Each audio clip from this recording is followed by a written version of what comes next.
Good evening, Dawn. How are you? I'm good, thank you. How are you? Yes, not too bad, not too bad. How's your week been?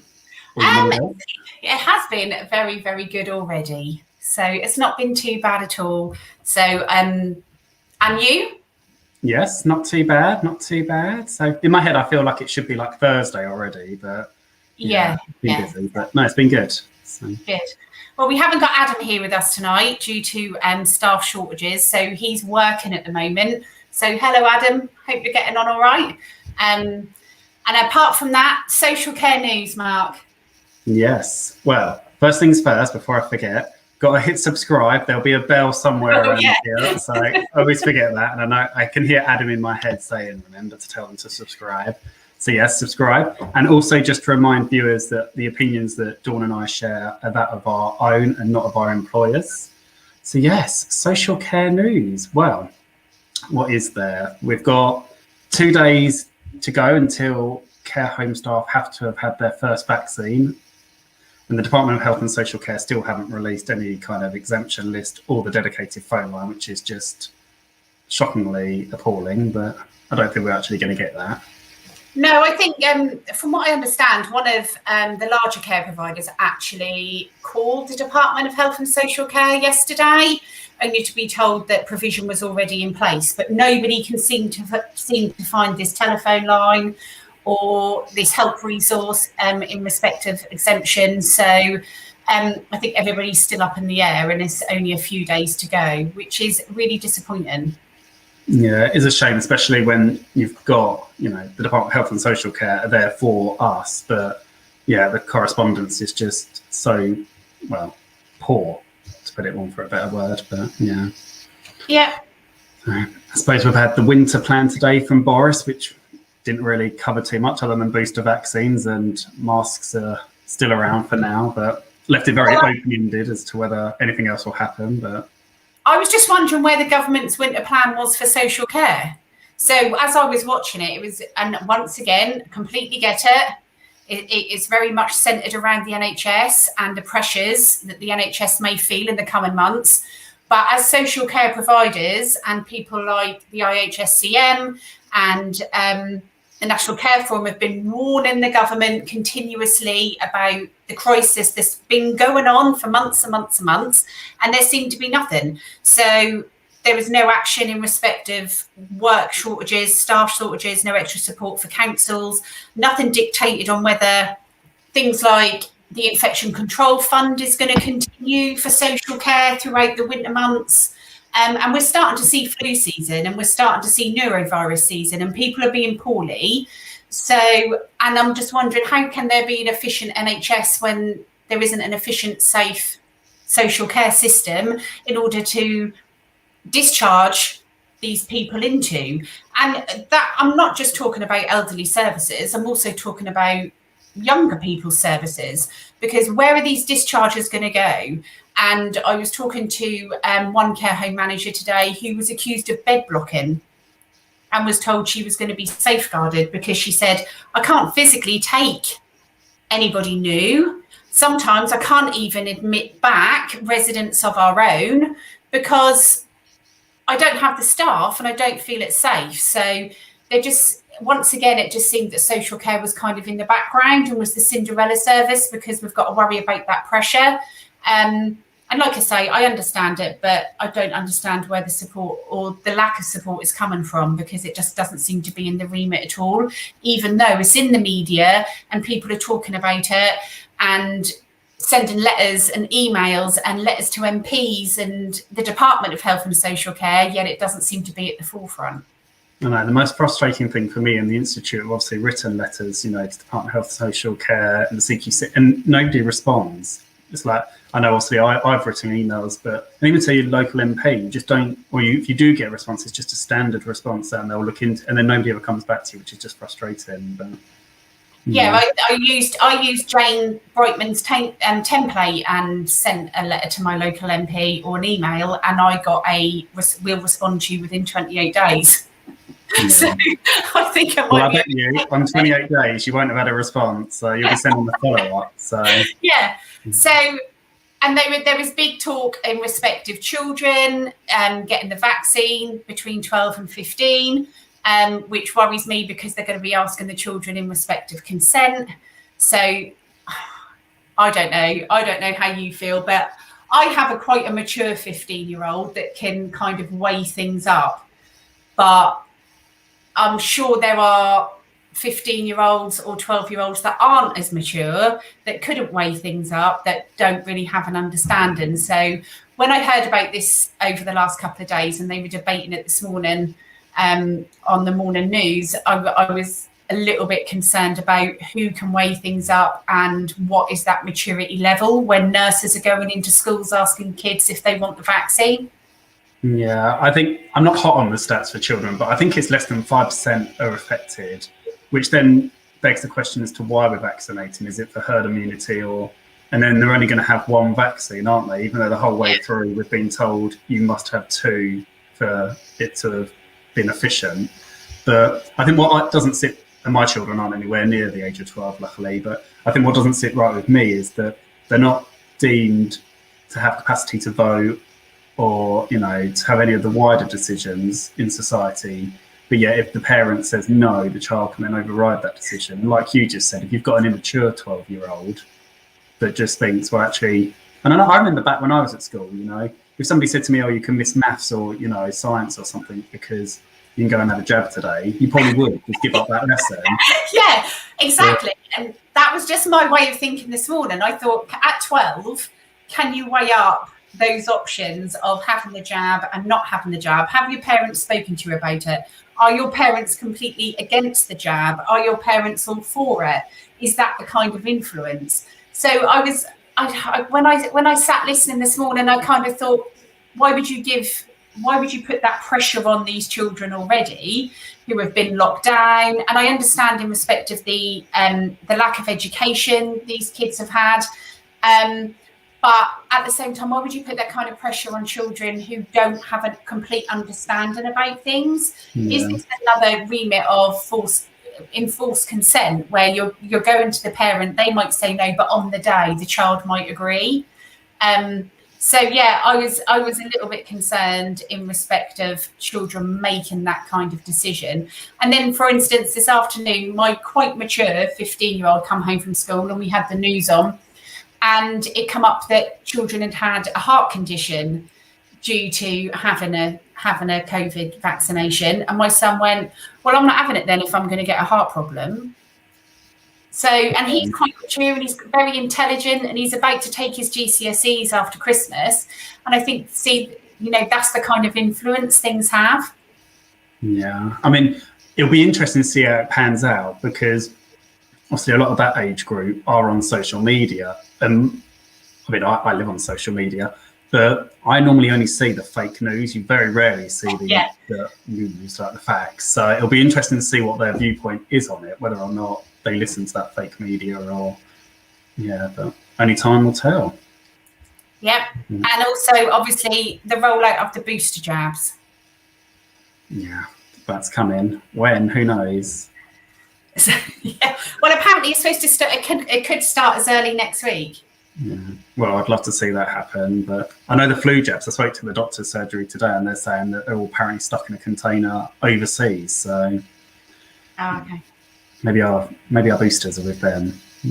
They keep saying it could start next week. I swear they just keep delaying it. But apparently it could start as early. GP surgeries could be contacting care homes and other services by the middle of next week. So that is a positive, but at the same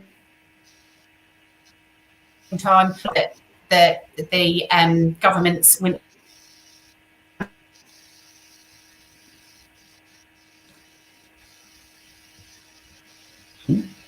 We feel like we've lost Dawn. Oh, you're back. You cut out, Dawn. Sorry. It is raining and it's Norfolk and the internet's really poor, so. No, that's okay. So, do you want to introduce tonight's guest? Yes. So this evening we have Jane Connery from the Care Campaign for the Vulnerable.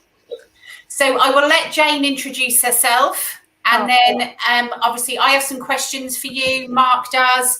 We've got some remarks and comments from some bits and pieces that I'd put on social media today. So if you could introduce yourself, Jane, that'd be great.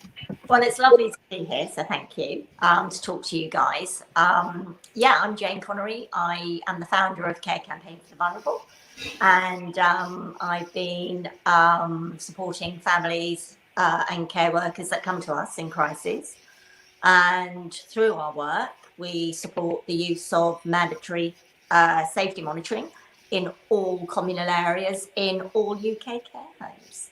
So that's, in a nutshell, what we do, but we do a lot more. We support families with evictions happening in care, and we support care workers as well. So, yeah.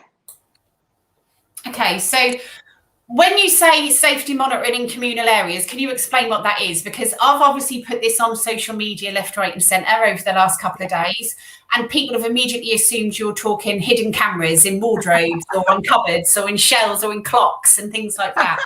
So No, I mean, I know we spoke previously about that, and it sort of slightly amused me, because I'm sure people sort of see what we do and think that we're sort of these people that go in and hide in cupboards and, we're there to bash providers over the head and say, you must have safety monitoring. No, I mean, we don't. We actually work with the sector. We, my passion, and it's my passion, is the safety and protection of dementia residents. And also carers that we support that come to us, who often say that they are wrongly accused and then, very shortly afterwards suspended because they've been accused of poor behaviour or an act of neglect or abuse against a resident. So we're very much championing the care sector and those that are in it, but we do want to see far better, greater transparency within care homes. So we do not advocate. I mean, if a family came to us and said, I'm thinking, Jane, of placing in a hidden camera, my advice to them would be, if you have to place in a hidden camera, you might as well make the steps to move your loved one, because trust has inevitably broken down. We find that if families do place in a hidden camera, very, very soon after, an eviction will happen. A period of notice will happen, because maybe the provider couldn't meet care needs, or they will say that, trust has broken down. So for us, we are absolutely unequivocally supportive of overt monitoring in communal areas. And the reason why we want it in communal areas is that's where the majority of incidents and accidents happen in care homes, that a lot of the time we actually see some very distressing injuries to loved ones. And we attend meetings as well. So we don't just sit here and point the finger, because that's not what we do. What we want to do is find solutions when we go into these meetings for everybody in that room. And we want to ensure that the relationship is intact between the provider and the family. So is that always possible then? So what are the barriers that care providers face in respect of safety monitoring? Because obviously me and you have spoken before, Jane. Yeah. And I know there was a huge, hefty process in order to have safety monitoring in communal areas. So what is it that care providers face in order to ensure that safety monitoring is a positive thing within the care home? Well, that's a really good question, Dawn. And I think the first thing that any care provider must do is want it. That's the first battle and hurdle. It's absolutely heartening to see them, so many providers come to us and they say, we see the work you do. We see that there's a need for mandatory safety monitoring, and we are going to implement it in our homes. Incredible. That's all we want to hear. The thing is that the issues that a lot of providers face, they say, well, we can't afford it. Well, that's a myth. you know, that it's not about cost, because if you look at the lengthy investigations it costs, the suspension of staff, the reputation of your care home, to a cost of a camera, it's off par. So we don't accept that as a viable excuse. Another reason is, well, staff may leave. Staff, you know, they might not want to work with safety monitoring. And I get that. You know, I absolutely get that. And, you know, I think we have to look at how we educate, how we talk to carers about how it's there to safeguard them.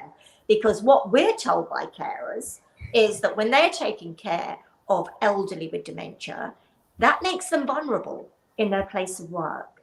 So it's there for everybody. And what we try and do is we try and raise awareness. We try and influence the need for it. I mean, I attend countless meetings, multi-safeguard meetings weekly, and we have some amazing successful outcomes. And you know, what we try and achieve is, at the end of it, we will say to the LA local authority, we will say to the safeguard teams, we will say to the care provider, to the area manager, you really should consider safety monitoring, because all this could have been really made a lot simpler. You could have safeguarded your residents, you could have found solutions, you could have had it as a training tool, you could have helped your carers, they wouldn't have been suspended. It makes sense. And for me, there's nothing anybody could say to negate it. So where did this come from, Jane? How did you start the care campaign? Well, I think it's very much documented that my life was as far removed from the care sector as one could wish. If you look at a spectrum, I was over there and care was over there. I got into my passion of dementia care when my beautiful mother, now sadly passed in 2019, she contracted dementia, and I didn't know what dementia was. I didn't have any affinity with anybody elderly other than my mother and father, who I adored. So for me, my mother getting dementia was one of the most singular distressing incidents that when she was diagnosed, and I was there, and it was one of the most upsetting parts of you know, what I went through with my mum. I then, you know, I was working for an airline, quite a famous airline, and I was traveling the world, and, you know, I was, you know, with my then fiance, and we were, you know, I you know, was living away from where my mum was. She had to go into a care home. I was going to see her very regularly, and I'd go into the care home and she'd have a black eye, she'd have cuts, she would have terrible bruising. She told me she was attacked. That was proven because the carer admitted it. But if the carer hadn't have admitted it and subsequently left, then God knows who would have been put at risk in that home. But I don't want to focus on the negatives, and I try not to. What happened with my loved one was about staffing levels. It was about carers not being trained. It was about a rogue carer. The majority of care staff, in my mother's experience over 4 years in the care sector, they were incredible. And I have, even today, carers that were caring for my mum 4 years ago still on my campaign.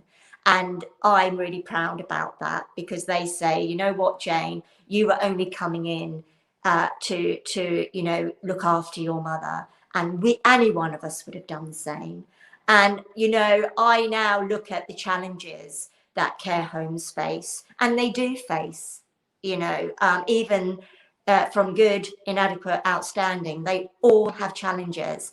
And we believe that safety monitoring would be incorporated as a care assist tool. It's not there to spy. It's not there to, bring, further issues to the sector that they really don't need. It's there to support, and it's there to make sure that a care provider knows what's going on in his or her care home. And it's also there to ensure that the carers are being protected as well.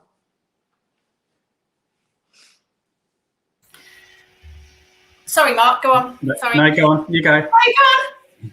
I know, Jane, I was just going to ask. So I had a few people contact me that are managers of care services, and they've said that they're very for CCTV and monitoring, but the directors are against it, or the other way around, the directors for it and the managers not. What would be your biggest bit of advice if there's a conflict between a registered manager and a director?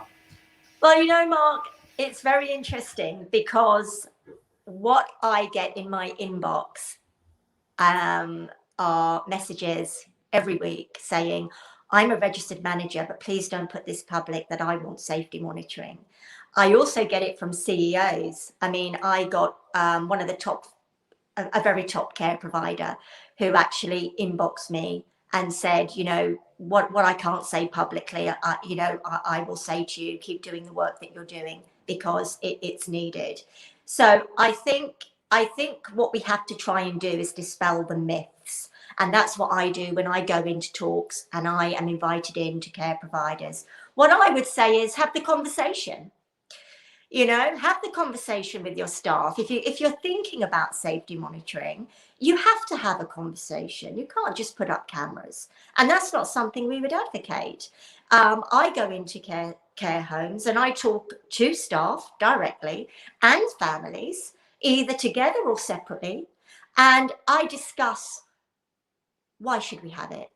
Should we have it in this home? There are so many questions, and we have to have that conversation and keep it going. We're not there to wag our fingers and to say, you're doing the job wrong. Why would I do that coming from an airline industry? But I do know about neglect, and I do know about things that go wrong.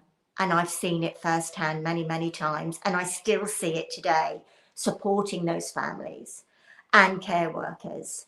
So I think I'm in a position where I can see the real benefit to it, but the conversation must be had with the provider, with their staff, and with the families.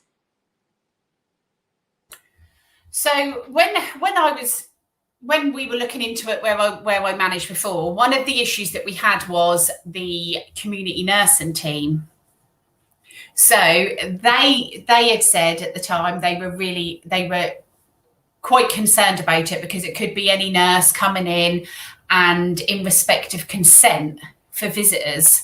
So when I've put this out today and I've asked across Facebook groups, including the Rights for Residents and some of the managers groups, no, there wasn't a lot of negativity. Everybody was actually really positive, and especially the relatives. They were all for safety monitoring.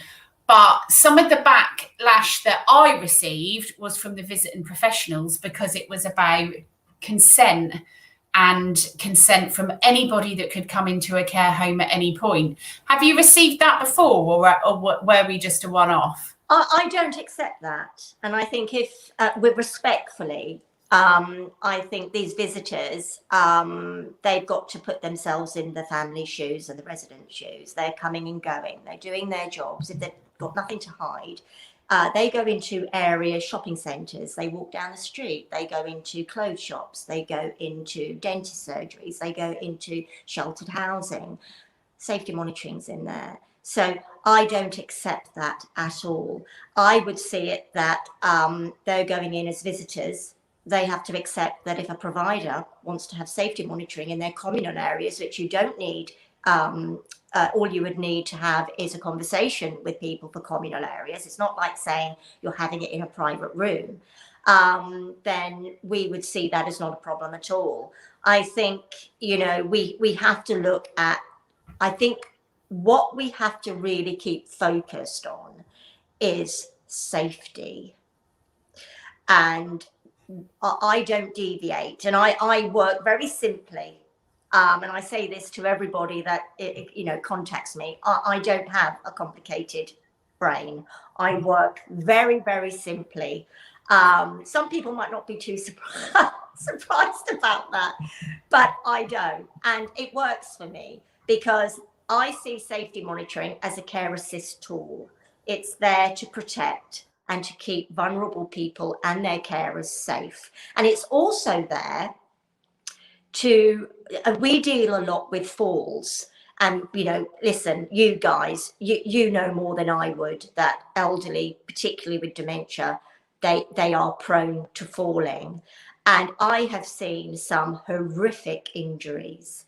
I've seen and been to coroner courts with fatalities where elderly are having multiple falls. Now, if you're a loved one or a carer, and you turn your back and you see an elderly person with horrific facial injuries or a broken leg, you would want to know how that happened, when it happened, and what solutions can be put in place to try and help prevent and to minimize the risk of it happening again. Safety monitoring can do that. And when we support families, we also know that they're not after retribution.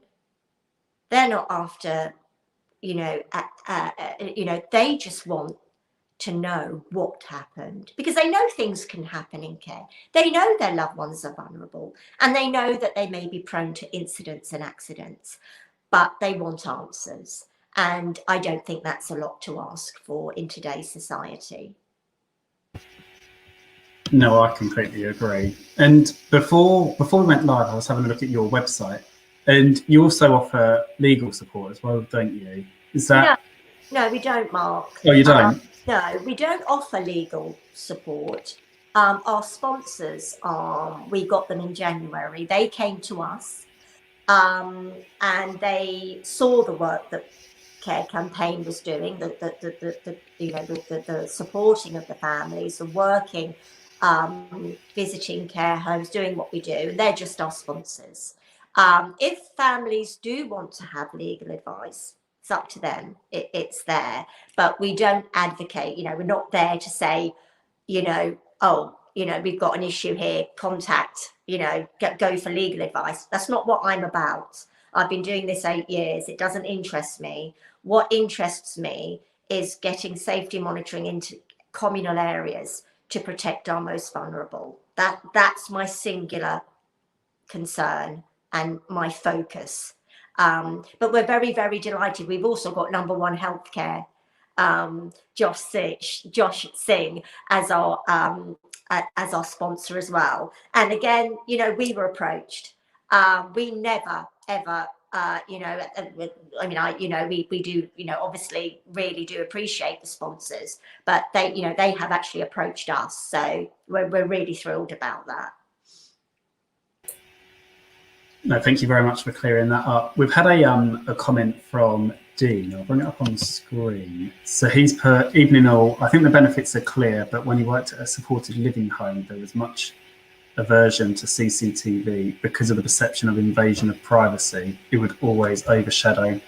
So I guess my question would be, say a manager was talking with a team, the director had buy-in, what would be your advice for a team that thought it was all about privacy and, the invasion of privacy? Yeah, I mean, this is, Mark, this is the real, and hi Dean, this is the real issue that I come up against. It's misinformation, not understanding safety monitoring.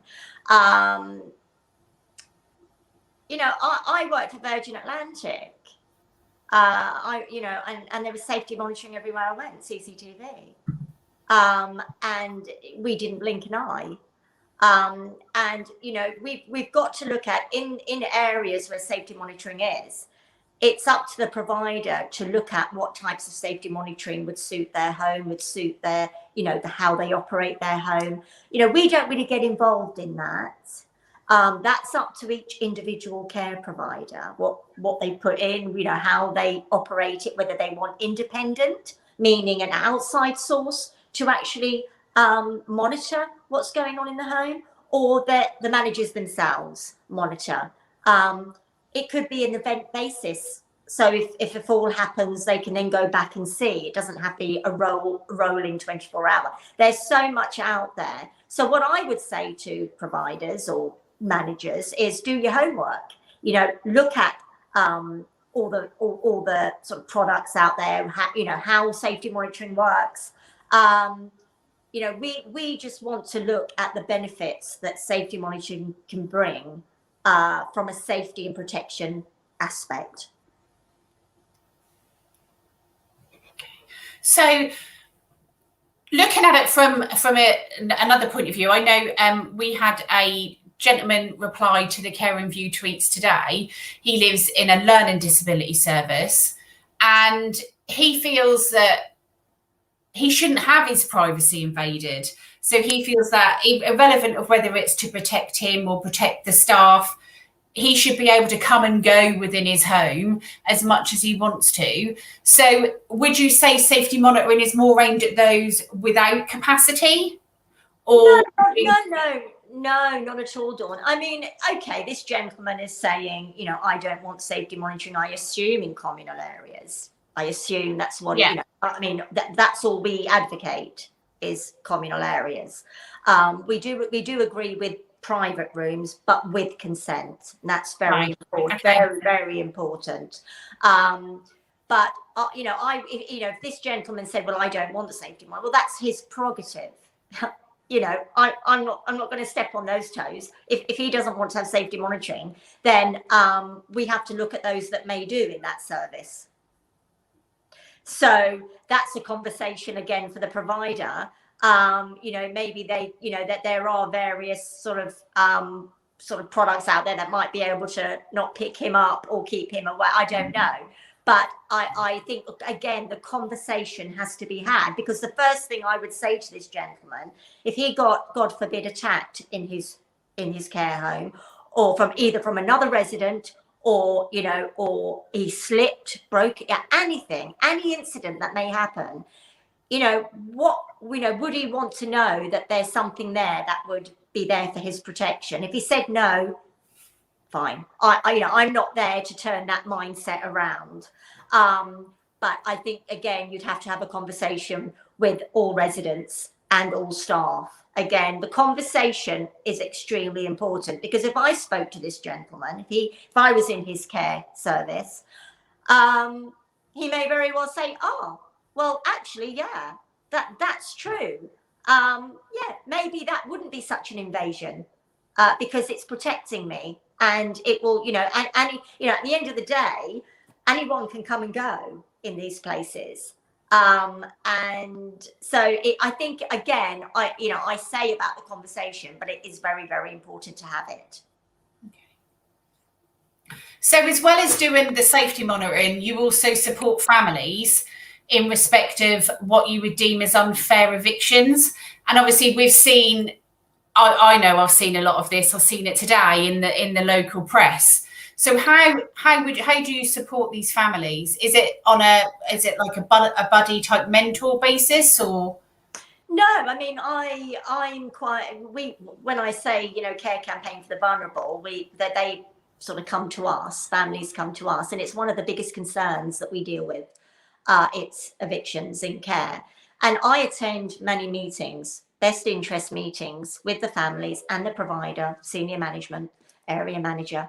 And we all sit together and we ask about what's the issues that's going on, that, you know, an elderly person is now facing eviction. In many of these meetings, a vast majority, they're in the best interest of the resident, because the care home might not be able to meet the care needs. And I mean genuinely not meet the care needs. And the provider will do everything they can to support that family in finding another placement for their loved one. Absolutely not an issue. We support that family, and the provider is really grateful. I've got an inbox full of messages from senior management saying, thank you so much for your input.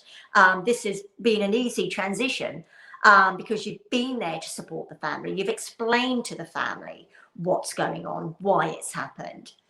That's one aspect.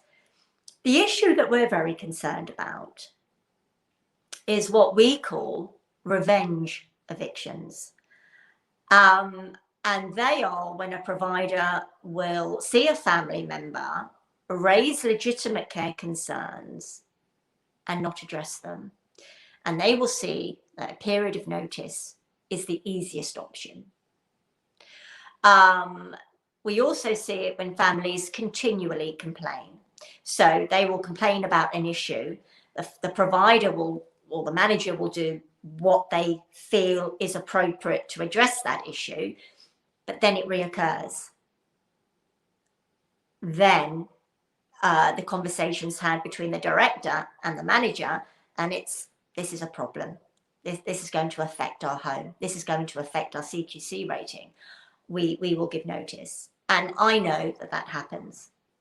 So what we want to do is we want to introduce an independent body to review every eviction that happens in the care of vulnerable people.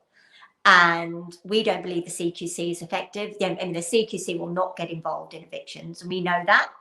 And I'm not critical of the CQC on that because they have a role. But I am critical that they're not actually monitoring this immoral practice. No, the thing is with CQC, it's so easy for them, isn't it? Because registered managers or directors, or like you say, area managers can use the "we're not meeting this person's needs."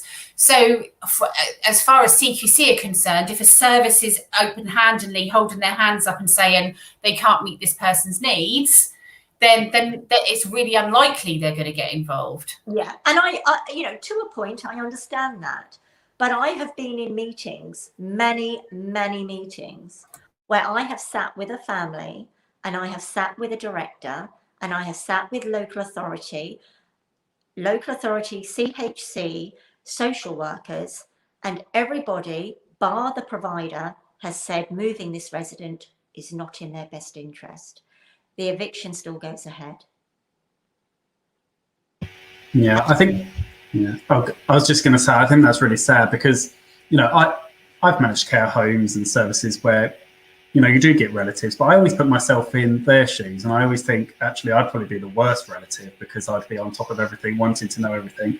And I think it's just, for me, it's just about communication, isn't it? Listening, putting yourself in their shoes and actually why do they have these concerns? But you are correct, Mark, and I think that's the right attitude to have. Now, look, I'm not going to sit here and say that with the over 8 years of thousands of families I've supported, that there's not been one that I've gone, oh my Lord, you could swing from a chandelier and wear a tutu and you're still not going to be happy. Absolutely, and I'm not going to sit here and be disingenuous. Because that it happens, and I've seen it. But we have to again look at the reasons why it happens. I've seen families relentlessly wanting to be proven right because they are, and I have seen providers doing all they can to address the problems. And it's still not good enough. I've seen that too. So I'm very fair, but with the issues that I see too often, in the cases that are brought to us, is it seems like the easier option. And I think we have to look at the person who's affected. I've actually been involved with end-of-life residents being moved. And I think that has to stop. Yeah, no, I would agree. And you've obviously, just to be very honest, that you see relatives that do complain and there's no stopping it, and you obviously see the other one. Absolutely. Yeah. So with those, do you ever see providers having a conversation with relatives saying, actually the continuous complaining or, raising of concerns is actually putting your loved one at risk of not being able to live here? Do you hear those conversations happen beforehand, or is it just a straight eviction? I've heard that, Mark, 3 times this week, word for word. I can see you've been in a few of them. Absolutely. I've also seen loved ones have their LPA removed. And, I attend court of protection hearings with families. I attend, it's relentless. And it's very stressful because I'm there to support the family, first of all. I'm not there to support the provider. But I want to work with the sector. I've learned so much from providers. I mean, they're better than any university. I have learned so much from providers, and I've learned it over 8 years, and I'm grateful because I feel that's my apprenticeship. You know, I have learned so much, and that's genuine, and I want to continue to learn. So I'm not there to call out providers. I'm not there to ruffle too many feathers. I'm there to ensure that we can all work together in the best interest of the residents. And I can honestly say, and I mean this, not just because I'm on your wonderful show, but I'm actually mean this. The majority of care providers that I meet are incredible. Yeah, and I think it's like, you know, it's the rotten few, doesn't it? It ruins the reputation for everybody. It's a bit like the, you know, the bad care worker ruins the reputation of all the good ones, which is, you know, unfortunately. Yeah. I mean, you know, there are one or two good ones that do lose the way now and again, Mark, but it's understandable. You know, they're under pressure, that they've got more. I mean, I always say to families, and I say this, and you know, I'm not thanked for saying it, but I say, you're very concerned about your relative. Of course you are. But the provider's got 60 others. You know, you have to keep that in your mind. You know, no provider, no care home will meet your standards. They won't. It's impossible. You can get nearly there and be happy with that standard, but I always believe no care provider could look after my mum or stimulate her or give her what she needed as a family life, other than at home, and they can't.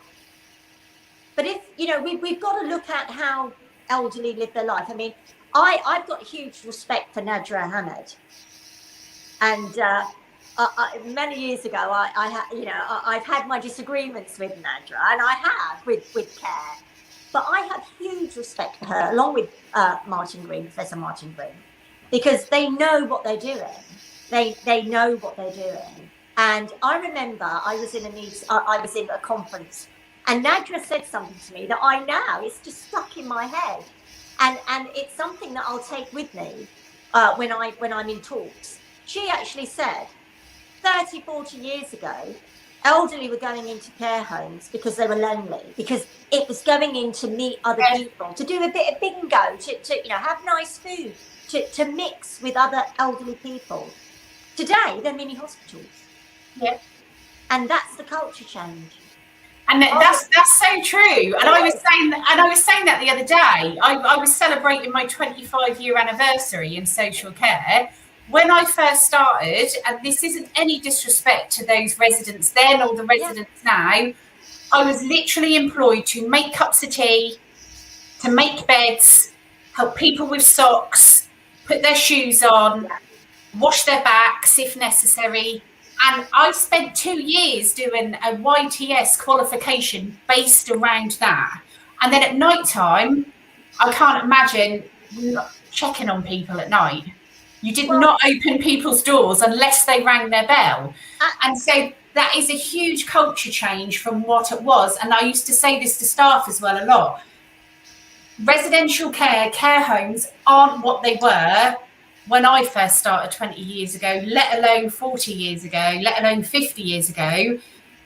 It's changed, and everybody is kind of borderline nursing now if they go into a care home with their needs and their dependent needs.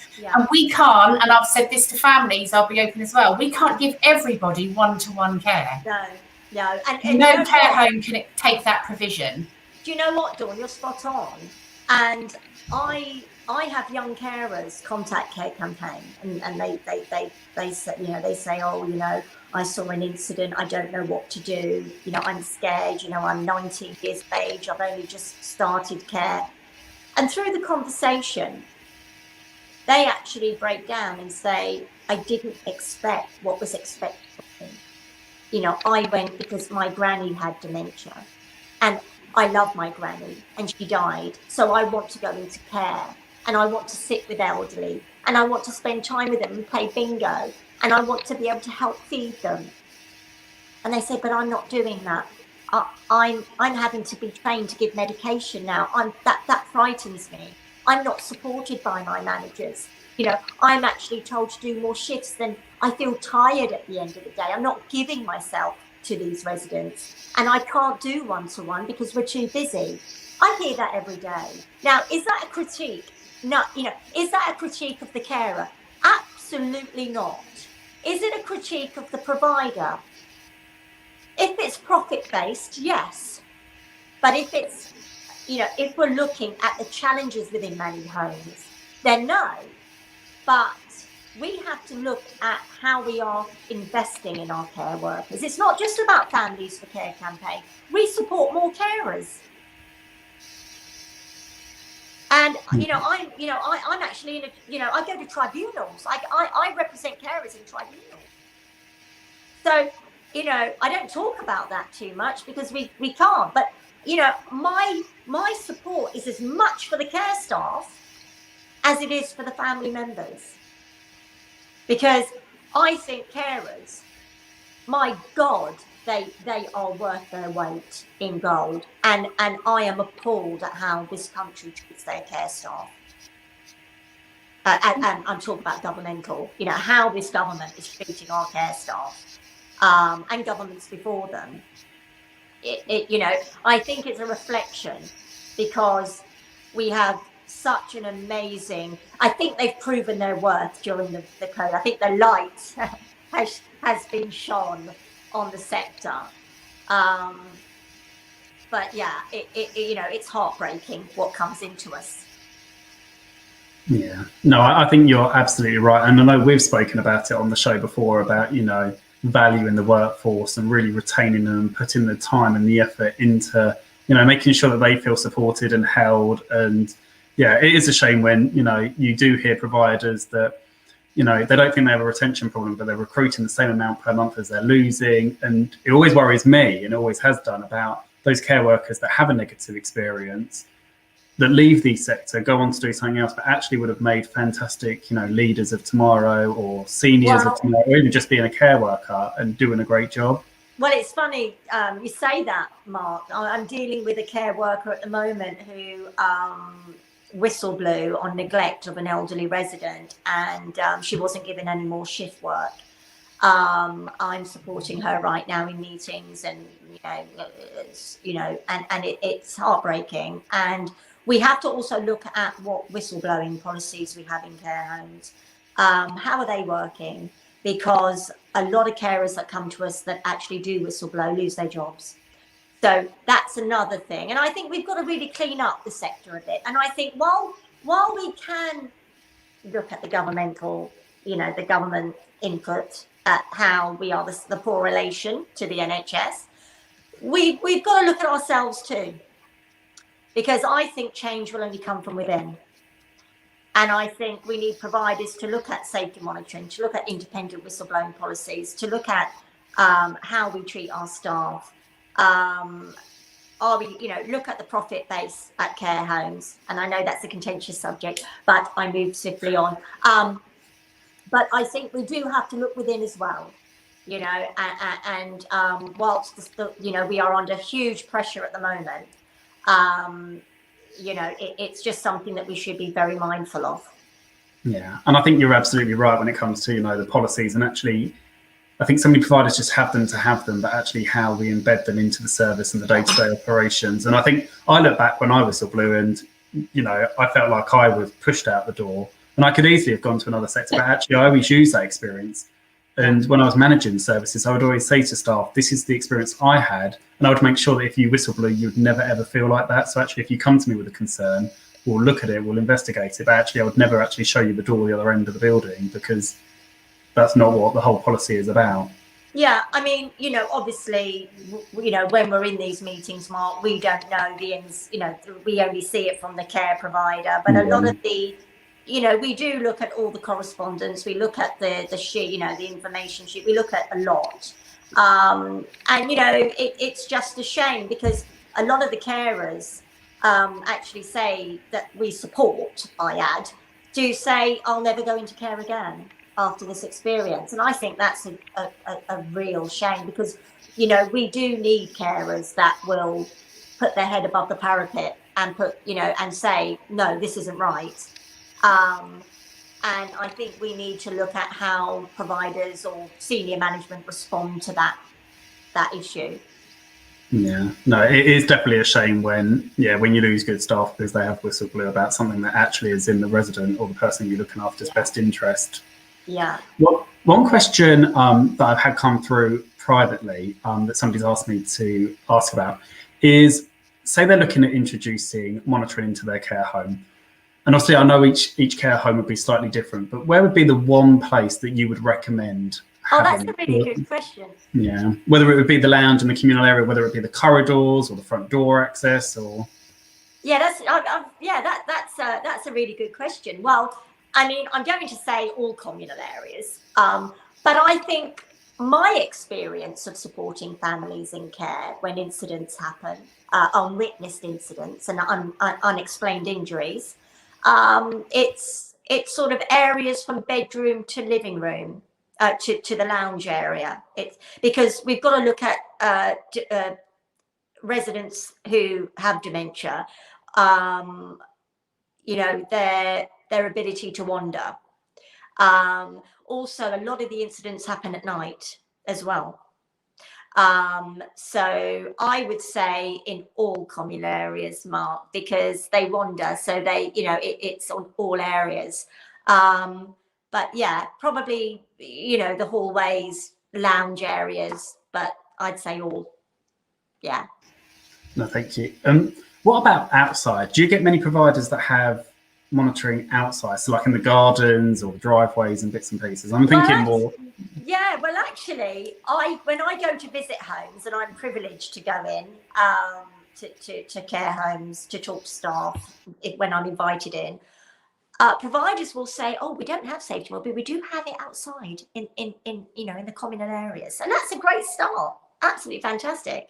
I mean, I ended up chasing an elderly lady down the road, bringing her back in when I was looking after my mother, and she just slipped out, and you know, I was sort of running up the road, and when the care provider didn't actually have safety monitoring, and I think, well, you know, I know providers that, you know, come to me and say, well, we had a couple of incidences where the resident couldn't be found. We went back on the safety monitoring and we saw them walk out the door. So it was a lot quicker. They got there within minutes from looking at the safety monitoring. And that's, you know, that's a genuine story that, you know, comes into us. So I think, yeah, fantastic. Have it in common, you know, have it in the exits and entrances.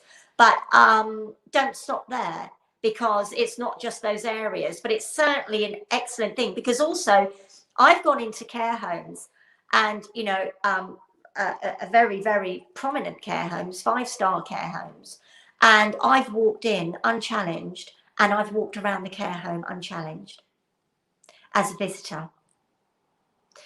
And I have then gone back to the provider that I'm visiting, and I have said, I have spent 10 minutes walking around your care home unchallenged. That care provider now has safety monitoring. But it was a fluke. You know, I walked in, there was nobody on the desk. She was obviously busy. She'd run off to sort something out. I stood for 10 minutes and I thought, no one's challenging me here. I'm going to see how far I can go. And I went all around the home. I saw people in their beds. I saw people, you know, on their commode because the door was opened as I walked past. But it was a learning curve. And I went and I spoke to the manager that I was meeting. And I said, look, you know, these things can happen. And they were gobsmacked. They just, I think they couldn't believe it because it was me. But they just couldn't believe, because, you know, they were a 5-star care home. But for me, it was the right thing. You know, they did it. They put it in. Yeah. And I think quite often when we think of care homes, think of elderly, don't we? But actually there's so many care homes and supported living for people with a learning disability that actually have their own fob access or know the codes, and actually like you said, can actually let people into the home. And actually, I think back, to the last care home I managed, they used to open the door to the postman, they used to open the door to a visitor, even before the visitor had rung the doorbell, because they'd see them coming down the driveway, they'd run downstairs.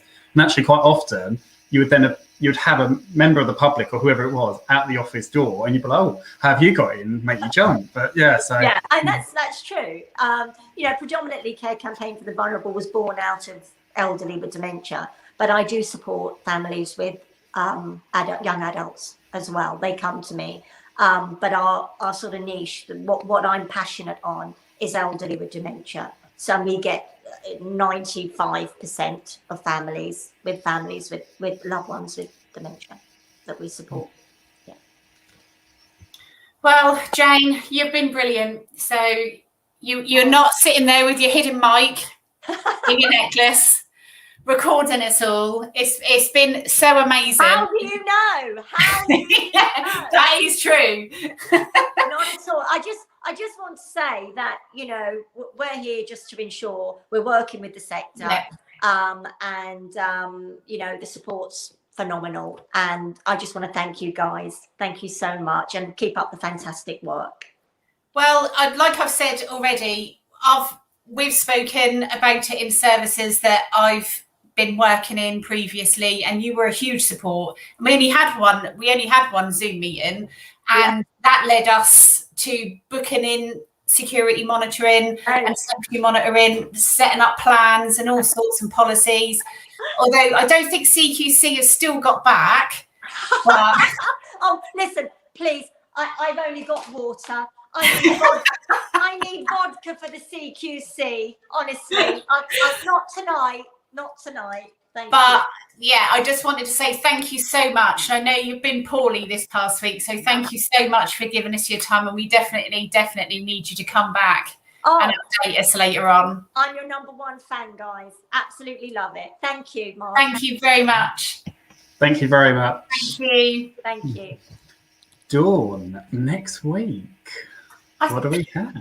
We have Rights for Residents coming back, because I am joining them on Thursday for their protest at Downing Street, and also the delivery of the petition. So I think we have Jenny and Diane from the Rights for Residents coming, and the campaign group, to discuss how the protest goes, and also get an update on family visiting, the essential family carer status. And also in respect of now what is happening with the winter plan, because I know the Rights for Residents have been supporting a lot of families, because there are outbreaks up and down the country of COVID in care homes, and the understanding of how long does a care home lock down for, and who can come into the home and who can't. So I think we are welcoming back Jenny and Diane, and hopefully we'll get to see Adam too. Yes, and I think next week's going to be a good one. And I obviously, the same as you, are in the Rights for Residents Facebook group and their WhatsApp group, and it still concerns me how many people pose the question about the essential caregiver status and about how they don't know about the guidance and what's going on. And yeah, I think we're 21 months down the line, and yeah, I do feel so sorry for the relatives that are still battling to actually get into care homes to see their loved ones. But no, it'll be good. And I think we should also probably remind viewers of the show tomorrow on Channel 4, which I know that you're eagerly anticipating, aren't you, Dawn? Is it tomorrow? Is it tomorrow or is it Thursday? No, I think it's Thursday at 9 o'clock. Yeah, it's definitely 9 o'clock on Channel 4. It's called The Help, isn't it? I'm really it's called Help, yeah. So apparently Jodie Comer spoke to lots of care homes across the country and asked care staff about whether this is true or not, I don't know, but asked care staff in respect of what they went through during the first wave of COVID, and it all relates to that and an outbreak within a care home. Apparently it's really emotive, so I don't know whether I'll watch it all on Thursday night after being in London with the Rights for Residents campaign, because I'll probably be quite emotional, but apparently it is amazing. Yeah, it's well timed. I think it's going to bring a lot of emotion back to people that have worked in care homes throughout the pandemic. But I think it's definitely one to watch. So Thursday at 9. Thursday. Channel 4. Right. Anything else before we go? No, I don't think so, except we'll see everybody next week with the Rights for Residents. Yes. See you next week. Bye. Bye.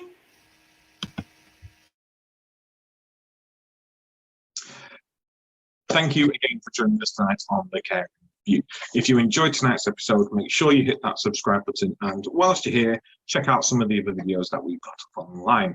If you've got something that you think may be interesting for us to discuss, or if you want to guest spot with us, then drop us an email to thecaringview@gmail.com. Follow us on Twitter, find us on Facebook. All the information is down there in the description box. But until then, have a good evening, stay safe, and we'll see you next week.